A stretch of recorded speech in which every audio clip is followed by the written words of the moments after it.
Msichana alilia mara moja tu, na sekunde iliyofuata maharagwe ya dhahabu yakaanza kuanguka ndani ya nyumba. Baba yake alidhani anaota, lakini alipolia tena, safari hii pesa zilianza kunyesha ndani ya nyumba. Kadri muda ulivyopita, baba aligundua kwa kila msichana akilia, dhahabu huanguka. Akiogopa uwezo huo kuleta matatizo, aliamua familia ijifanye maskini.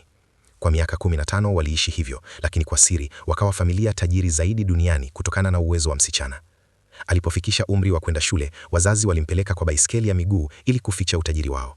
Walimwambia asome kwa bidii hata kama watakopa pesa, jambo lililomgusa sana. Akaapa kuwalipa fadhila wazazi wake. Baada ya yeye kuondoka, familia ilibadilika haraka na kuwa matajiri wakubwa. Baba aliogopa binti yake kunyanyaswa, hivyo akachangia majengo 5 shuleni kwa siri. Lakini alipofika shuleni, msichana tajiri mwenye wivu alimchukia mara moja kwa sababu aliketi karibu na mvulana maarufu wa shule ambaye walikuwa wamepangiwa kuoana tangu utotoni. Kwa wivu, msichana huyo alimwaga chakula chake na kumtishia akae mbali. Msichana alijitetea kwa upole, lakini yule akataka kumpiga. Kwa bahati nzuri, mvulana alifika na kumlinda, akimtishia msichana tajiri.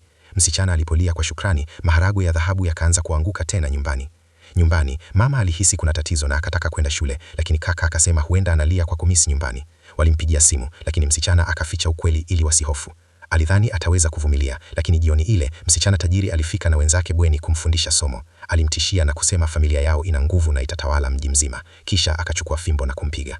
Msichana alipiga kelele na ghafla maharagwe ya dhahabu yakaanza kunyesha kwa wingi sana nyumbani. Familia ilishtuka kwa sababu haijawahi kutokea kwa kiwango hicho. Mama alijua kuna jambo baya limetokea na akaanza safari ya haraka kwenda shule. Hata njiani, dhahabu iliendelea kunyesha hadi ndani ya gari.